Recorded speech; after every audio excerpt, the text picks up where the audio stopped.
He's doing well. Starting with our win over Marshall, really proud of the team and our staff. You know, coming off of emotional, tough loss the week prior, I thought our team and staff showed great resolve and fought with each other, for each other. Reloaded our spirit and went to work and beat a very good football team. You know, I thought it was a really good game.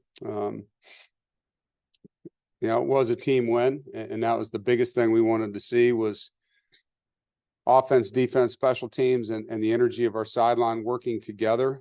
And obviously there were certain times that one side was doing better than the other, and the other side would pick that side up. But good teams find a way to win, and it was great to see complimentary football throughout the game. Momentum swung both ways multiple times. We were down multiple times in the game, and the guys just kept playing. And was proud of them for that. When you lose a game like we did the week before, you know, you could say it was fragile. You know, after that game, guys were really upset. And just proud of Peyton Wilson for bringing the team together in the locker room. He's a great leader and saying some really good things. And then the guys responding. I was impressed with Marshall. I think their coach has done a great job. Undefeated team, obviously, coming in, team that's already beaten Virginia Tech. But they're a sound football team. They have good players. So it took, you know, a great effort on our part. I thought you got to see a lot of complimentary 11-man football, some great individual play as well, ending with an onside kick recovery from Chris Tootle, which I thought was a great play by Chris. Offensively, we were very explosive in the game. I think that was a huge factor, 11 explosive plays. You know, individually, Trent Penner obviously had a great game. KC, Michael Allen had an explosive run. Delbert had an explosive run. Terrell Timmons had an explosive reception. So a bunch of good plays there to spark us at needed times. We were 4-4 in the red zone. I thought, you know, MJ had a tough start and then responded really well, threw some great balls, a couple under pressure, and it was very accurate after that first couple series. You know, the negatives on offense, obviously turning the ball over 3 times. It's hard to win games doing that. And you don't win a lot of games with 3 turnovers. So something we have to do better, particularly getting ready for this next game this week. 2 holding penalties that we could prevent with technique. You know, on defense, played a lot of snaps, you know, 94 snaps, 18 possessions. We had 3 takeaways. Had 7 3-and-outs. I thought our sudden change response, which is what we call when we go out there on a short field after turnovers, or they had 1 good kick return. We had 2 poor kickoffs that led to some poor field position for our defense. Thought they responded really well in those tough situations. Had 6 sacks. Took out their tailback run game, which was a big part of what they were doing well. Their quarterback, I thought, played well. We gave up too many explosive plays in the pass game in that game. And so something we need to work on, you know, just playing tighter coverage. But negatives on defense, like I said, the explosive plays and 97 plays, there's going to be some things that happen. But we missed a few more tackles than we'd like to see. You know, on special teams, I think our return game has been exceptional all year. You know, Jalen Coit had 3 returns over 10 yards. Keon Hatcher did a great job on that first kickoff return to get us field position across the 50, and it was well blocked, and a tremendous effort by Julian Gray to lead him around the edge of that thing.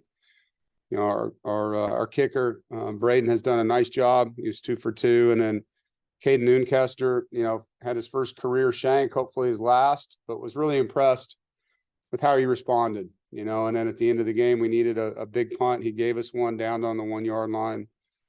And already mentioned Chris Tootle's onside kick recovery.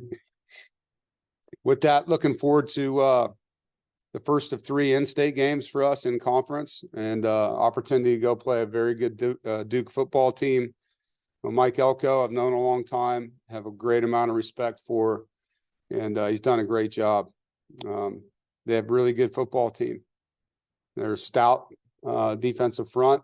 They're very well coached on defense. They know their system, you know, and the ins and outs of it. And they do a lot of exotic things on 3rd down.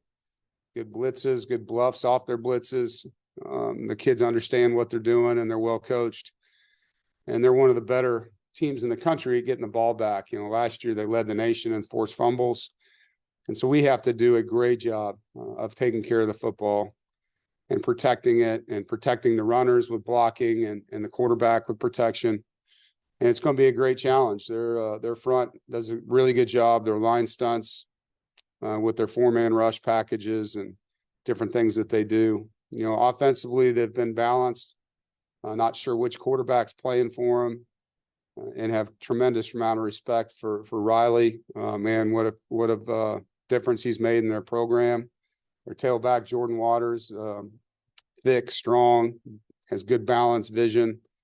The receivers, slot Calhoun, and the outside receiver, Jordan Moore, number 8, are both really good players. And our offensive line's played well. I know they were missing their left tackle. Sounds like he's going to be back, and he's a potential first-round draft pick. So it's a really good football team, and excited to play.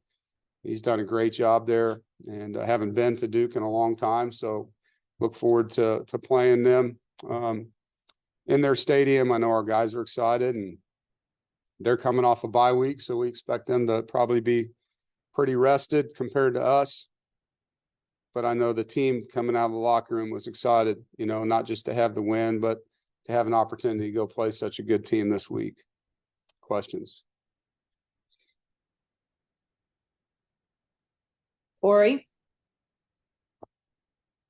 Dave, we've seen KC in pretty quick time become a guy that's a potential number 1 wide receiver for this team.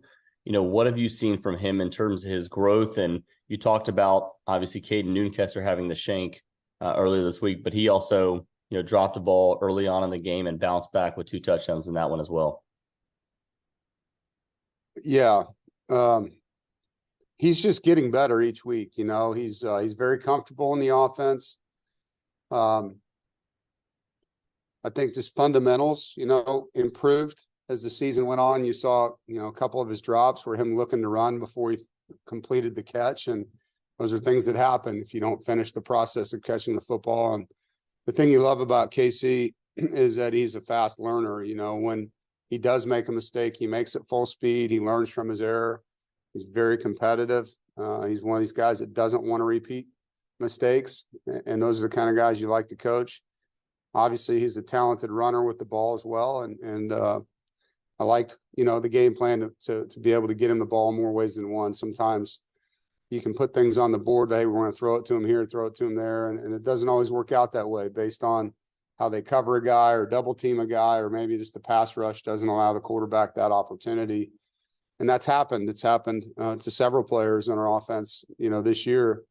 And so I thought Coach and I and the staff did a great job trying to find ways to get the ball to him, to Julian, and we have to continue to do that with Keon as well. So, this offense is evolving, and as it does, so do the players. And as you mentioned, you're seeing KC be a guy that's hard to handle. You answered my follow-up for me, so thank you. Appreciate it. Rob? Yes, Dave, you spoke to how Peyton had addressed the team. He also, of course, came back to the podium after the game and addressed the fans. What were your thoughts on that, and were you surprised that he did that? Well, I think you got a chance to hear the pulse of our team. He's the leader of this football team. He's the best player on this football team. And Peyton doesn't say things that aren't from his heart. And so I think, as a fan base or a group of people that got to hear someone, these are brothers in the locker room, and his words reflect how we feel, and I think for everybody out there to just take a moment and really absorb the information he gave them, and, try to be supportive of people that are doing the best they can in tough situations. And, I think Peyton spoke for all of us. Brian Pirtle? Hey, Coach, you mentioned obviously Riley Leonard's not going to play this coming week, but not knowing who the quarterback's going to be, how do y'all prepare for that? Did you say he's not going to play? Is that wasn't that you said in your opening statement he's not expected, or? No, I said I don't know if he's going to play. Okay, well, then following up on that, then not knowing who's going to be behind center, how do y'all prepare for that as a defense? Right. Well, we have to prepare for him, first of all, until we find out he's not playing. We've heard a lot of different things, we've heard it's a high ankle, surgery wasn't needed. He's feeling better, and then we've heard that he's not doing as good, and it's just coach speak. So we'll probably won't find out until game day. So you have to prepare like he's going to play. And then with the backup, there's very limited film of him in college playing. So we'll go back to his high school film as well, just to see what his skill set is. He's got a huge arm. You can see that, not just in the Lafayette game, but his high school film and the type of runner that he is compared to Riley and how they might use him. So, you just have to prepare for, it's kind of like an opening game a little bit where you're not sure who's going to play at quarterback sometimes and some of your opponents that you have. But I know Riley's a tremendous competitor. I mean, you read about the kid, you see him play, he's probably going to do everything he can to be out there. Noah, So a lot of people kind of talk about at the beginning of the season, there's a big jump for a team between game 1 and game 2. Do you think that's the same kind of with MJ kind of starting, going from game 1 to game 2? And where do you kind of want to see him, grow the most this week other than, limiting the turnovers? Yeah, well, that's a great question. I said this in my post game. It's been a long time since he played, when he had his injury last year. He did not get a practice for a long time, and was out during the bowl prep and practiced some. So that was the first time he's been tackled, first time he's had game speed at him that way, since last season. So I do expect him to grow and improve each week. Obviously, the challenge changes each week as well, but the game does slow down the more you play it, and I think that's a real thing. His confidence is exceptional. I was really proud of, how he communicated with his guys, and he'll learn, just like I talked about KC, it's MJ will learn from the things that he wants to be better at, things that he can do, not just with his arm, but with his eyes, things that he can look at and really put into how I want to respond, how I want to do things, and the timing and the efficiency and all the things that go with it. So, yeah, I think that's a really good question, and I would hope that that's what we see. James, Yeah, Dave, you guys had a lot of success with the pop pass. I don't know really how you want to label it. Do you view that as an extension of your run game, a way to kind of help just get your playmakers more touches? How did you view that? Because it was very successful for you. Yeah, I mean, in that particular game, we ran it a couple different ways, but it's just, a way where you're trying to get the ball in the hands of somebody that's fast, which we have several guys like that are good after the catch, with a bunch of blockers in front of them. And it's kind of old school student body, right or left in some cases. In some cases, there's misdirection where the line could be going opposite, right? The pitch. And so, yeah, it's something that Coach and I has done in the past, something that we did a lot of at another school I was at. And just coming out of, the games we had played, we're just trying to find more ways to have explosive plays, and sometimes you can, like I said earlier, you can draw things up, but they don't always have the ability to get the ball there when it's a handoff or a pitch, however you do it, because you can do that play either way. You're forcing the issue. You're getting the ball in the hands of a guy that can make plays. Thanks. Ethan,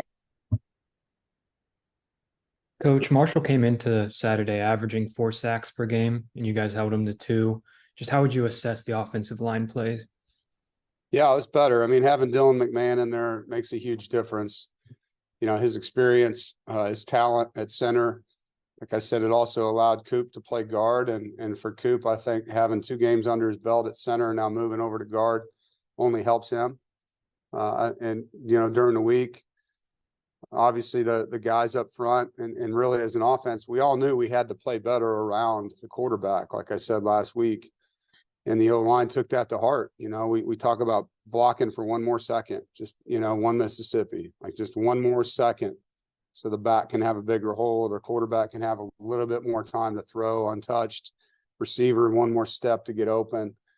And so that was a huge emphasis and it paid off and the guys did a nice job up front, things we can definitely do better and going to have to. Duke's front is very, very good. They're older, experienced kids. They're thick, they're strong. So we're going to have to do everything we can this week to protect and to create the run game we want to have to be balanced. Thanks. Rob, Yeah, Dave, I think the last time you went to Durham was your first year. and when they eliminated the divisions, Duke became an assigned rival. So it looked as though this was going to be an annual matchup. Now, obviously, with the addition to the ACC of the three schools, it's unclear. Would you like to see this continue to be an annual rivalry since it's a local matchup? Yeah, I would love that. Is that right? I haven't been there in that long, 10 years. Wow. I think you only played them twice, sir. Yeah, I know we played them during the COVID year, and I thought we played them back-to-back years. Maybe they were both at home. But yeah, I think having a team 30 minutes from your campus that you never face is kind of strange, So I've said this before. I think it's not just for our school; it's for all the kids that play in the ACC. It's great to have more variety in who you're playing in the league, and you're playing in a conference. Over your 4 or 5 years that you're in it, you'd love to have said you played at every school, home and away, and getting a chance to play Duke in the rotation, whether it's every year or, at least every 2 years, home and away, would be outstanding. Noah? You guys were able to get Trent Penner, more involved in the pass game this week. What was it like to see that? And, how does he kind of make it a little bit easier on MJ, having another, target like that? Yeah. Well, they were both well-designed plays. Coach and I called them at the right time, and Trent did an excellent job, especially on the first one of slipping a defender, and they were protected well so that he could get the ball to him. But, the design of these plays matters, the timing of when you call them, because, they're better against some looks than other looks, and then the execution, and all those were perfect in every case. So, and to answer your question, yeah, it helps when you can distribute the football to more than one guy. Like, you want to spread it around, it makes you harder to defend if everybody's leaning to one player all the time and double teaming a guy or over under on a guy.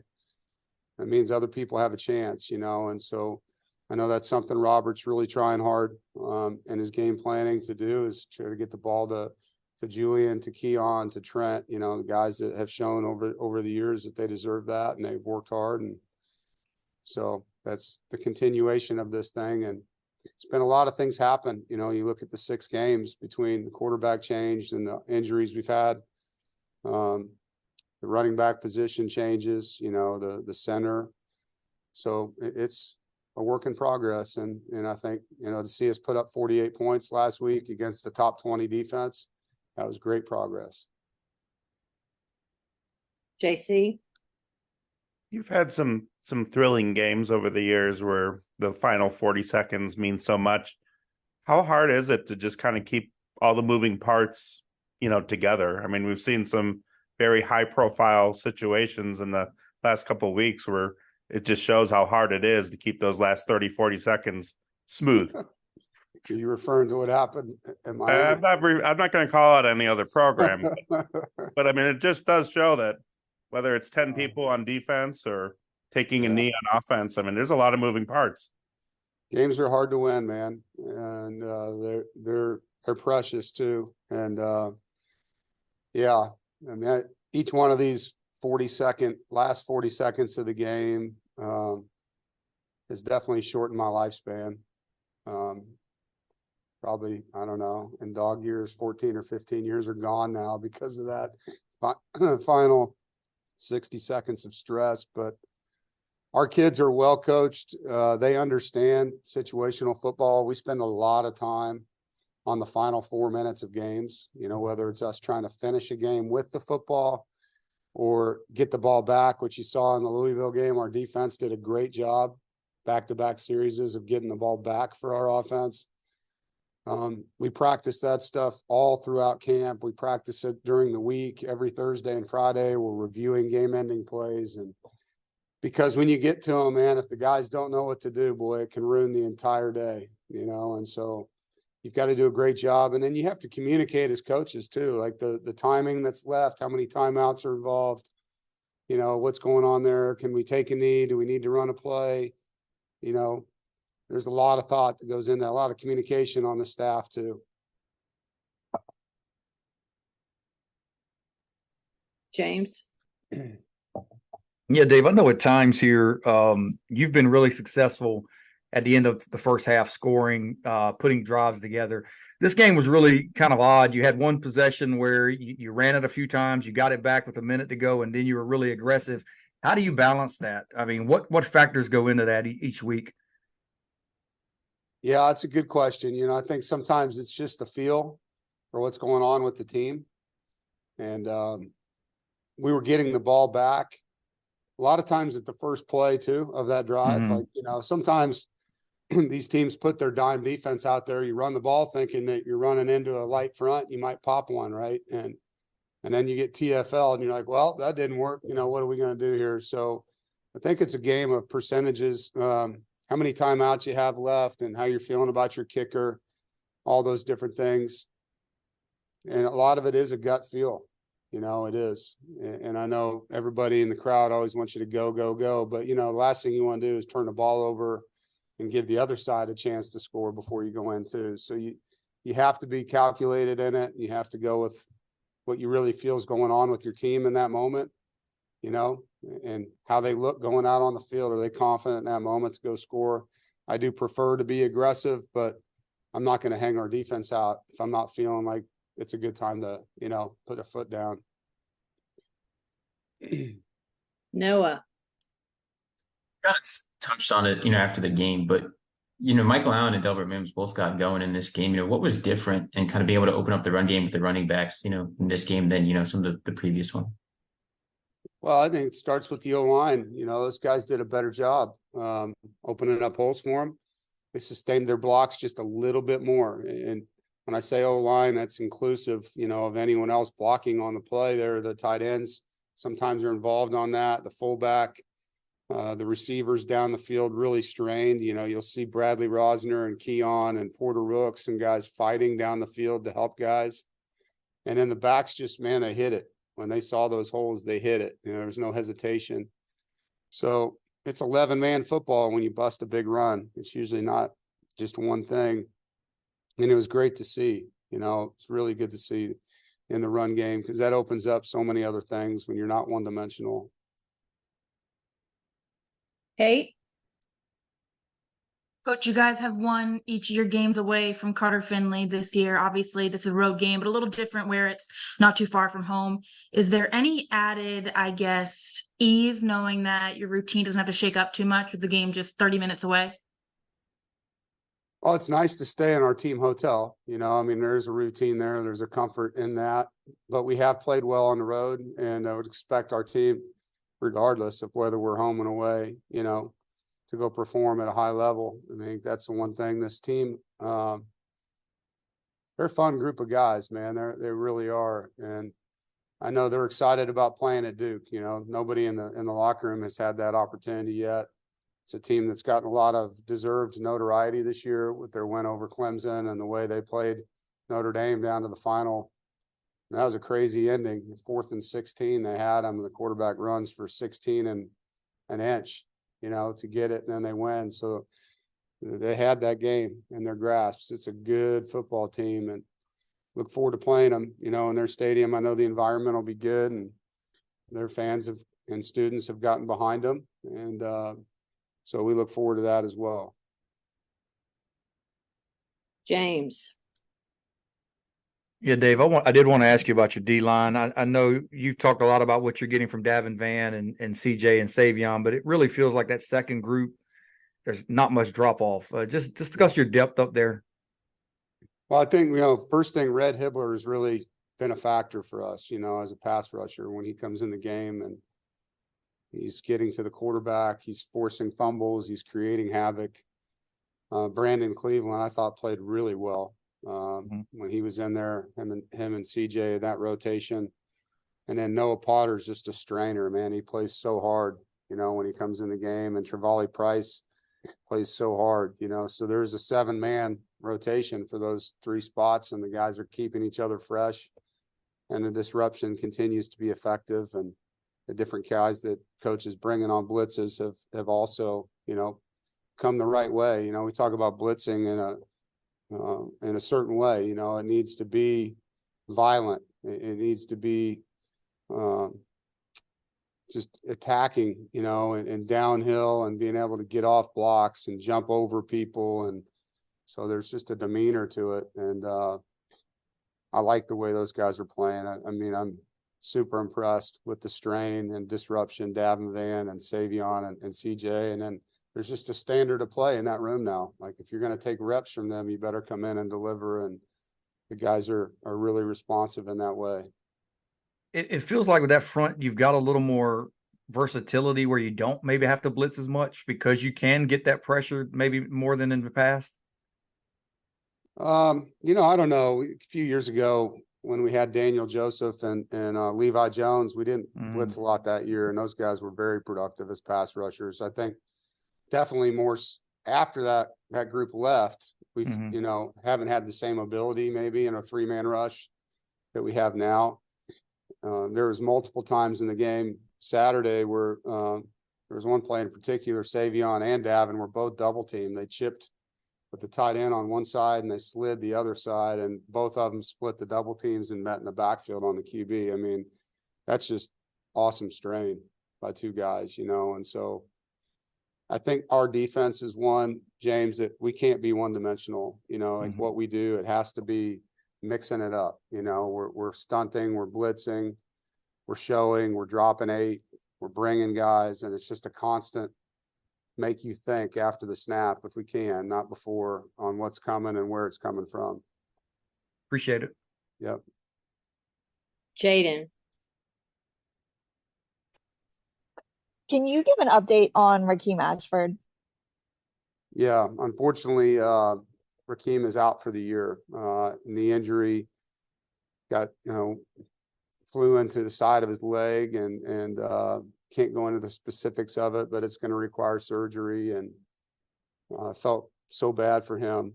Been through a ton this year, obviously with the hit at UConn and now this. So football's a great sport, and it's also a tough sport when it comes to injury. It is. And so that one hurts. You know, it's the second safety that we have now with Keon Harris, the other one being out for the season. That depth chart has really shrunk. What started as a really good 3 deep has been reduced. And so more on the other guys, but yeah, prayers towards Rakeem for sure. All right. Looks like that's all the questions. All right, thank you. Thanks, Coach. Thanks, everybody.